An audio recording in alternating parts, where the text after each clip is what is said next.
Yo, what is up guys, Ghost here, welcome back to another video, and this one is going to be a big news video. First of all, we have a new AMA with Shadow, the lead game designer for Delta Force, to pick through over on the R Games subreddit.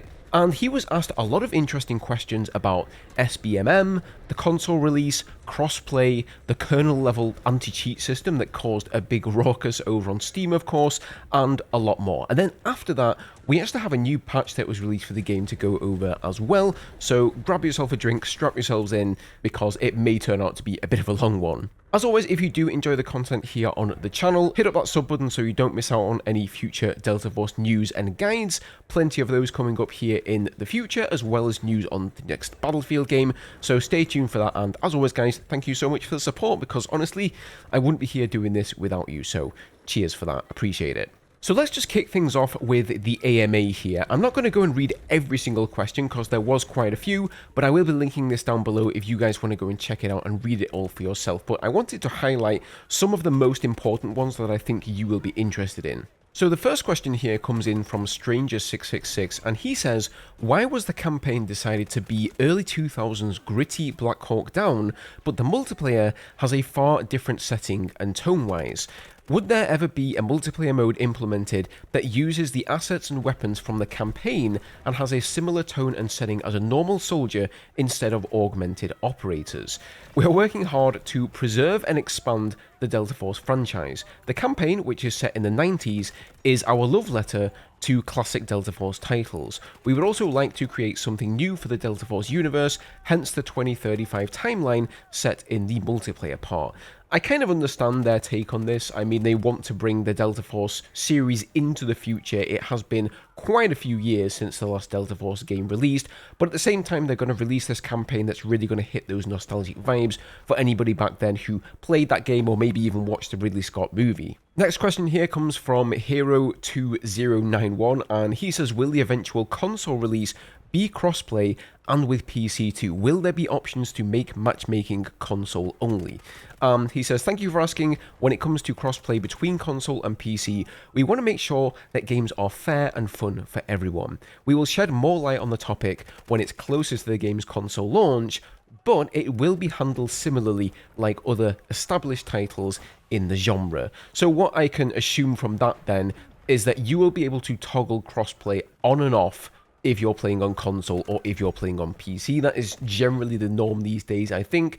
That's a good thing. Not everybody who's playing on mouse or keyboard or on controller wants to play with or against other players on the opposite input systems. But what I hope is that they will have input-based crossplay instead of whether you're on console or PC. It's going to be, are you going to be on mouse and keyboard, or are you using a controller, regardless of whether you're on PC or console. So the next question here, once again, is about the Black Hawk Down campaign, and Richard here says, how is progress, and do you have any target for a release date? And the answer here is that the campaign is coming along nicely, and we are looking at a solid Q1 2025 release date. Our team will be sharing more details when it's closer to the campaign's launch. Correct me if I'm wrong, guys, but I think they've already said that the campaign's going to be launching in January? Maybe I'm imagining that, or I'm getting it confused with the mobile launch of the game, but at the very least, it's going to be in Q1, which I think is also when the game is expected to launch on console. I don't think they've necessarily said it's definitely going to be Q1, but I wouldn't be surprised either. When is solo queue coming, I think he means here. I know you have the mode ready because I did play it in the Chinese version.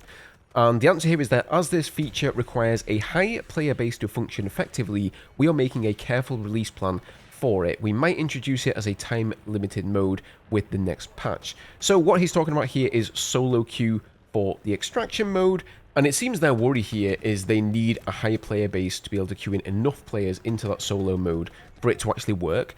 That being said though, I think we've hit 120,000 concurrent players in this game. That's pretty good. They've actually surpassed Battlefield 2042's all-time peak with this game within like the first few days. So, you know, I would assume that may be enough players, but then again, there are some people playing Warfare, some people are playing Operations, so we don't have everybody in the same queue and in the same matchmaking groups. Next question here is, what is something you still want to put into the game at the moment? And they say, we have plenty of ideas. Obviously, I can't just reveal everything, but expect constant drops of new maps, operators, firearms, and more. We also have something very exciting to share in the upcoming 2025 roadmap, so stay tuned. They have, of course, already revealed a roadmap for the game, and there they said that they will be giving new content, I believe, every 3 months, and then once a year they were going to have an even larger update that would make larger, more meaningful changes to the game, more than just like a seasonal update with new maps, weapons, and all of that. Okay, the next one is a juicy one. This is all about the anti-cheat system. So Tarpo here says, after CrowdStrike, I'm absolutely not willing to install an anti-cheat tool I've never heard of that needs kernel access and apparently does not even clean itself up on removal. I was excited about Delta Force, but this is a non-starter. Do you have any plans to use something like VAC or easy anti-cheat that don't require a kernel driver? And by the way, he's wrong. These anti-cheats do require a kernel driver as well. So Shadow says here, anti-cheat is one of the most important infrastructures for shooter games. To protect our players and the Delta Force community, we aim to impose these strict measures to combat cheats and restrict devices that have used cheats when needed. Kernel-level anti-cheat software is widely adopted by many established titles like Call of Duty, Valorant, and League of Legends. Our ACE anti-cheat is also a professional tool used by games like Crossfire and League of Legends. Rest assured, our system is reliable and secure. However, even with kernel-level measures, many devices can still cheat at that level. Without employing the strict detection methods, it would be impossible to counter cheats like DMA-based hacks. So that stands for direct memory access, where you use a secondary PC to access the memory. It's kind of complicated, which could devastate the experience for players who genuinely love Delta Force. We will continue to publish updates on cheat prevention on our socials. Accounts found cheating will face bans of up to 10 years. And devices involved in cheating will also be banned when necessary, so they're going to do hardware bans there. Additionally, we will publish a list of offenders on our official website. Let's work together to protect a healthy and fair gaming environment. So I think a lot of people's problems with this anti-cheat comes from simply the fact that this is a Chinese company and they assume the worst. They assume that it's going to have spyware in it and that you're going to be spying on your PC. But there are already tons of games out there that are made by Chinese companies, or published at least by Chinese companies, that have these anti-cheat systems in there. This is not the first Chinese game or the first Chinese anti-cheat system that a lot of us are using. So I think honestly, it's a lot of people kicking up a lot of fuss about nothing really. With that being said, I do appreciate their transparency on it here. Next question, what is first in the pipeline for operations? Also, do you have any plans for updating the UI? Myself and everyone I've played with thinks the UI is currently too cluttered. Too many menus to click through to clear the notifications. Thank you, love this game. Absolutely agree with this guy, by the way. It's way too convoluted to claim all of the daily, weekly things that you need to in order to get your rewards. So Shadow says, thank you for sharing, and we are already working on it. I know I've said this many times, but I just want to say it again that we really appreciate all the feedback being shared here, and you guys are so awesome. Comments like these really keep us going. So not much of an answer there, but basically they're working on it, they're looking into it, and if the Delta Force team have taught me anything so far, it is that they are listening to the community and they are addressing a lot of the problems that we have with the game, and honestly, that is just really, really good to see. Can we expect controller support to be added to PC before the console release goes live?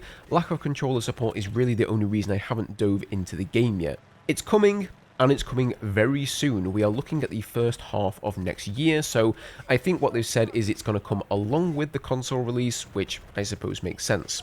Next one is on vehicle handling. So I'm a big vehicle player in games like Battlefield and the Warfare mode in Delta Force.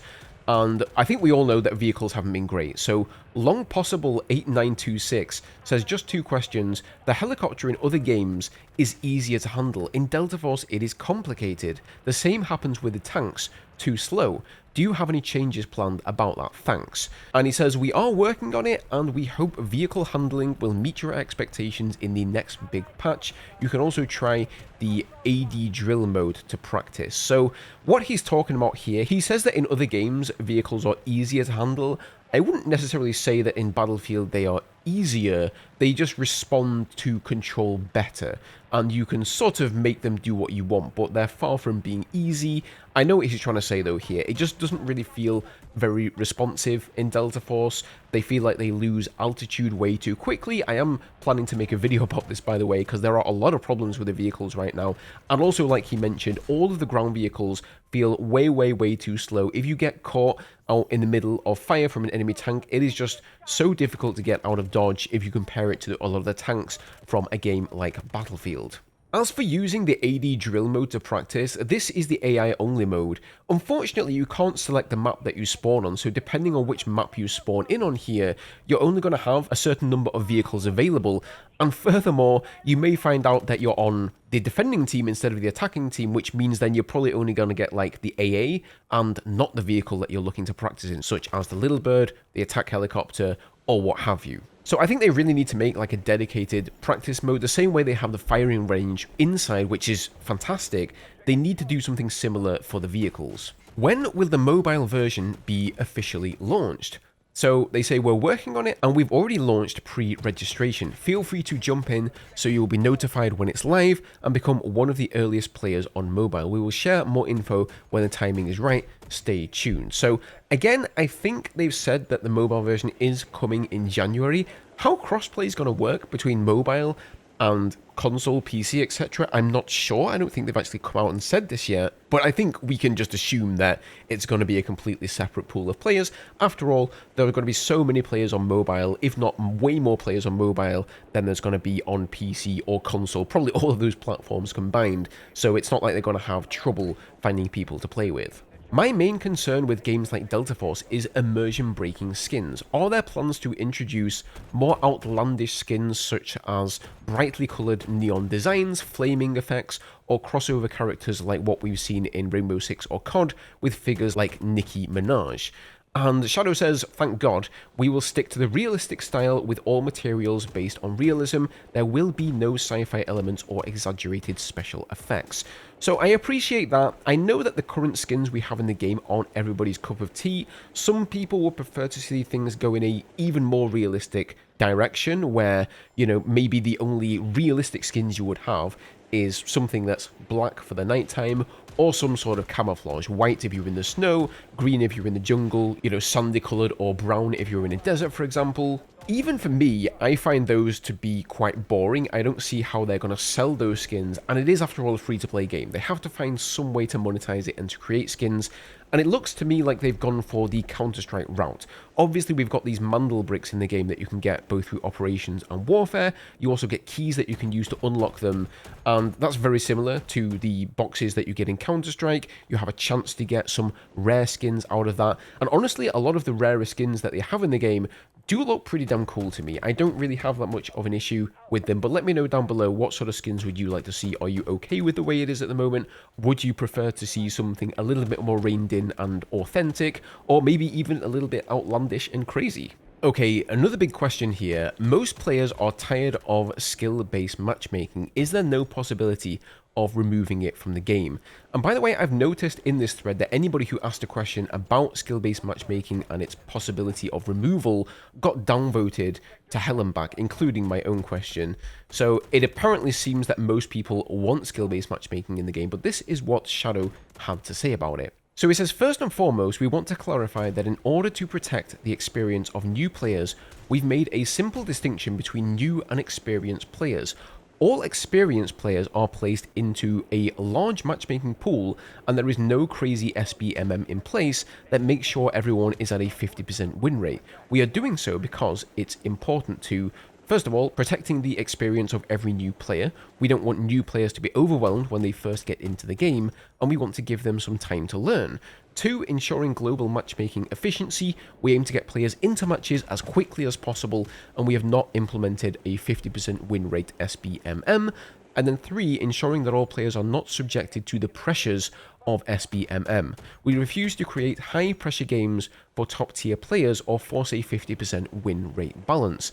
As some of you complained about the matchmaking time and ping issues, we found that in some territories, during off-peak hours the player count is low. The other factors such as teammates from different territories can impact ping and matchmaking times. So situations like ping spikes could happen, and they are happening because of other factors. So what he says here is all players are placed within a large matchmaking pool and that there's no crazy SBMM. The only separation from that pool, according to what he's saying here, if I'm understanding this correctly, is for very new players to protect them. And that's definitely the experience I had.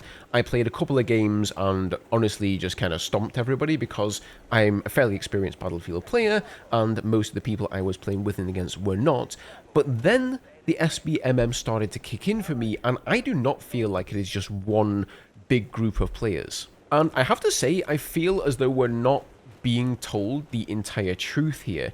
If we go and take a look at this Video Gamer article here, which was taken with the design director Ricky Liao, he was basically grilled, and this entire article is about SBMM in Delta Force, so I'll link it below again if you want to go and read it for yourself. But this is what he had to say. In our matchmaking system, you will find players always meeting with players that are stronger, weaker, or on a similar level. It's not going to be a super wild experience because it's not everyone being in the same matchmaking pool, but we have several pools of similar skills here, but not drastically different. We are aware of the current sentiment regarding skill-based matchmaking for other games. In the scene of real-world sport, let's say boxing, you will see people being grouped based on their weight. You wouldn't pit someone with a smaller build against someone who's super large, big, and buff, because that's not really fair, that's not really fun. Some rules are needed. I'm not really sure you can equate a one-on-one fight in boxing to a 32 versus 32 game of Battlefield, but I understand what he's trying to say here.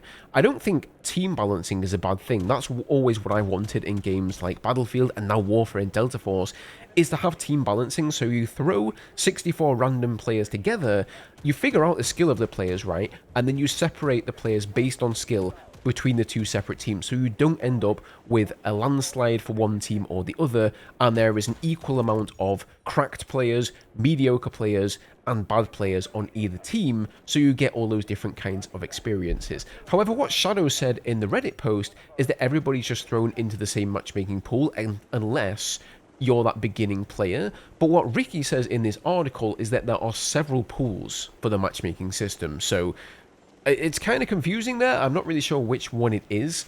And also from my personal experience of playing the game, I do get that kind of ping-pong behavior where I'll play one round and I'll do pretty good, get high up on the scoreboard, and then it's almost like I'm bumped up a couple of skill groups, I go into the next round and I get absolutely dominated. It kind of reminds me a little bit of playing Call of Duty. It's nowhere near as bad as that, don't get me wrong, it's not that bad, but maybe they need to tweak it here a little bit, especially because it just doesn't feel particularly great when you get bumped up into another skill group, but you're not informed, you don't know about it, right? So you just sort of feel as if you're playing worse. Now, a lot of people kind of said, if you've got a rank mode and an unranked mode, why don't you just have skill-based matchmaking in the rank mode and not the unranked mode? Surely that would solve everybody's problems, right? But he actually clarified here and says, actually, this was a localization error that we weren't aware of until now. There are no ranked games in Delta Force. The correct name would be something like points mode. We need our localization team to decide eventually, which is an achievement system, not a ranked mode. We will update the translation as soon as possible. Therefore, matching in points mode will not play out like ranked games, especially the matchmaking aspect. Our design intent is to ensure that 64 real players are found as quickly as possible with the best ping. Whether or not points mode is selected, players will enter the same matchmaking queue to ensure efficient game starts for everyone. So basically, ranked mode isn't ranked mode at all, and this has been an error with localization, so something got lost in translation here between the Chinese version of the game and the English language version of the game. So now the question I have is, okay, if all of these players, no matter what you select, are in the same matchmaking pool, why even have this rank thing? Why is it gated until you hit level 9 if it's not actually a ranked mode and you're in the same matchmaking pool? it's essentially just a separate progression track, and that's always what I felt about it. Whether I clicked on ranked or not, my games just felt the same. You can't lose any merit points, I don't think, as far as I'm concerned, so as you work your way up through those ranks, you unlock more goodies, just like the rest of the progression trees in the game, and that's pretty much what it boils down to. It's just another progression tree. But if that's the case, why have this option to toggle ranked mode or points mode, or whatever you want to call it, on or off? Just get rid of the toggle and have this baked into the progression every time you play a game, and that way it won't confuse people. So there's something slightly off or strange about this. I'm like, it just doesn't make any sense. Like, why would they put this in the game unless they maybe change their mind with the design, which is, you know, totally fair. I guess they can go ahead and do that. After all, this is still a beta. It's not the final release of the game. In any case, I'm very interested to see what they do with that there.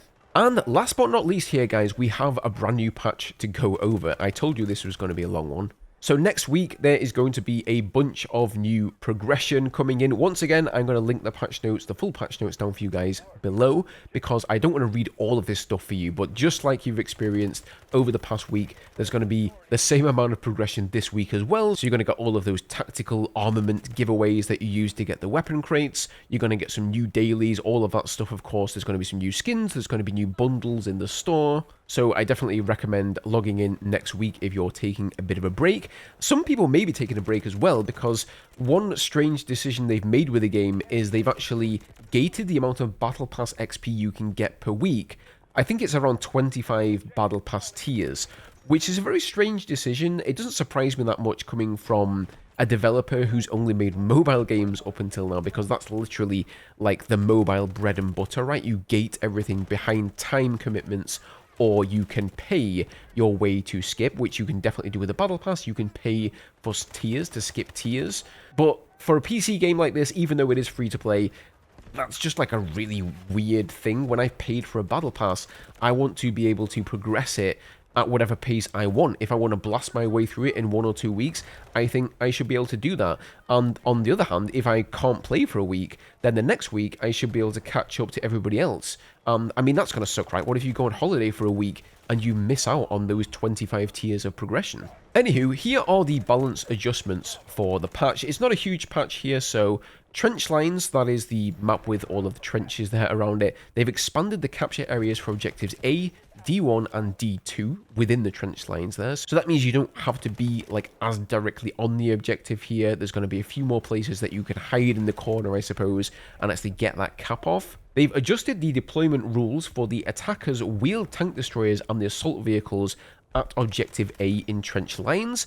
Not exactly sure what they mean here by they've adjusted the deployment rules. Does that mean there are now going to be more vehicles on that specific objective, or fewer of them allowed? Or is it just where they're actually allowed to spawn on the objective if you call them in?